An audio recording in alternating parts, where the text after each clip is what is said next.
Imagina esto, estás en medio del océano y ves un barco acercarse en silencio. Las velas están izadas, el casco se ve firme, como si alguien hubiera soltado el timón hace solo un minuto.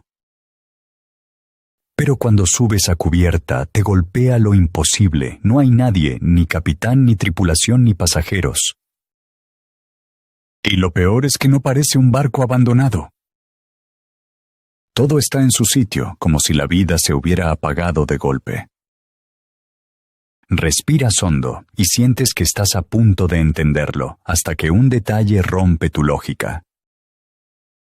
Este es el caso del Mary Celeste, y lo aterrador no es que suene fantástico. Lo aterrador es que cada cosa parece real, normal, cotidiana, y aún así, las personas desaparecieron. Abres el expediente y notas algo inquietante. No hay una explicación que encaje del todo. Diciembre de 1872, Atlántico, cerca de las Islas Azores. Otro barco ve un bergantín moviéndose de forma extraña. No avanza con fuerza, pero tampoco está detenido. Se desliza como si navegara solo. Se acercan, gritan, hacen señales y no reciben respuesta. Suben a bordo y la escena se vuelve todavía más fría.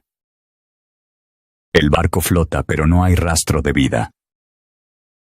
En ese momento solo queda una pregunta: ¿cómo puede desaparecer alguien así sin dejar una sola huella? En el Mary Celeste deberían haber estado 10 personas. El capitán Benjamin Briggs, su esposa, su hija pequeña y 7 hombres de tripulación. Ahora no hay nadie. Es como si el mar los hubiera borrado del mundo, sin ruido y sin prisa. Y cuanto más miras alrededor, más inquietante se vuelve. Lo más extraño es que no parece un robo. Gran parte de la carga sigue en su sitio, la bodega no está vacía. También hay comida y agua, no encaja la idea de una huida por desesperación inmediata. Y hay un detalle que cambia todo, no está el bote salvavidas. Eso significa que si abandonaron el barco, lo hicieron en el bote. Pero entonces aparece la grieta del misterio. ¿Por qué lo hicieron? ¿Hacia dónde fueron? ¿Y por qué nunca regresaron? Mucha gente piensa en piratas. Pero si hubieran sido piratas, lo normal sería ver carga faltante, señales claras de violencia o un saqueo evidente. Aquí no hay masacre, no hay pelea marcada y el barco no parece arrancado por la fuerza. Luego surge la teoría del motín. Pero si la tripulación se rebeló, ¿por qué no se quedó con el barco? ¿Y por qué todos terminarían desapareciendo, incluido el capitán con su familia, sin dejar rastros? También existe la teoría del fraude del seguro. Pero es un plan demasiado arriesgado y demasiado limpio. Hacer desaparecer a 10 personas en el océano y no dejar nada que delate el montaje suena más a guión que a realidad. Cuando miras el cuaderno de bitácora, el caso se vuelve más profundo. El último registro es de días antes de que el barco fuera encontrado. Eso sugiere que el Mary Celeste pudo haber navegado vacío durante un tiempo. Y eso cambia la imagen del misterio. Ya no parece una desaparición en una sola noche. Abre otra posibilidad, una decisión apresurada, no un ataque instantáneo. Ahí aparece una idea incómoda. Tal vez no hubo un gran enemigo, ni un monstruo, ni una conspiración perfecta. Tal vez hubo miedo, un cálculo mal hecho y una cadena de pequeños problemas que se volvieron mortales.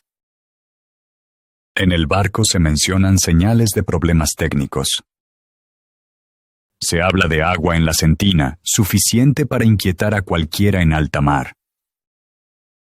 Y también de posibles fallos en las bombas, y si el agua subía, la sensación de peligro crece minuto a minuto.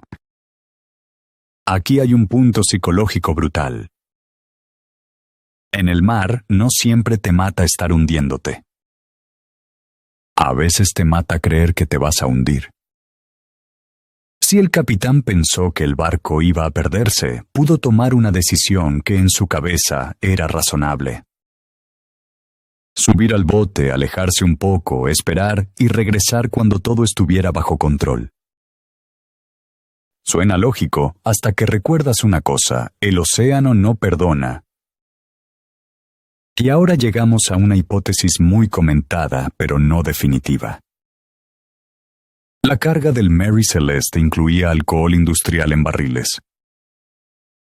Y eso puede generar un miedo específico: vapores, olor fuerte, la sospecha de una explosión. Imagina la escena, notan un olor extraño. Alguien dice que es peligroso y el capitán decide evacuar de forma temporal.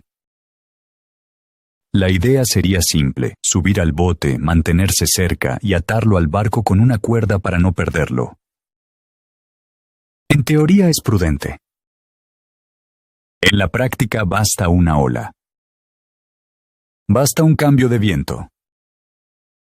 La cuerda se tensa, se moja, se desliza, se rompe o se suelta un nudo.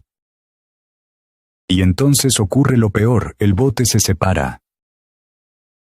El barco empieza a alejarse lentamente, todavía con las velas izadas, todavía con fuerza suficiente para escapar. En ese instante, para quienes están en el bote, el barco deja de ser un barco. Se convierte en su única salvación. Verlo hacerse pequeño en la niebla es como ver cómo el mundo se cierra. Y lo más perturbador es que no necesitas algo paranormal para explicar ese terror. Solo necesitas mar, distancia, ni tiempo. Porque en alta mar el tiempo no pasa, pesa. Entonces surge otra pregunta inevitable. Si el bote se separó, ¿por qué no se encontró después? Un bote pequeño es casi invisible, y si empeora el tiempo, si cambian las corrientes, si cae la noche, puede desaparecer como si nunca hubiera existido. Y en 1872 no había satélites. No había radar. No había búsqueda coordinada como hoy. Lo que vuelve el caso todavía más inquietante es que el Mary Celeste no se hunde. El barco sigue a la deriva como si nada hubiera pasado. Como si llevara un secreto a bordo y se negara a soltarlo. Esa imagen es la que atrapa a la gente: un barco vivo, pero vacío.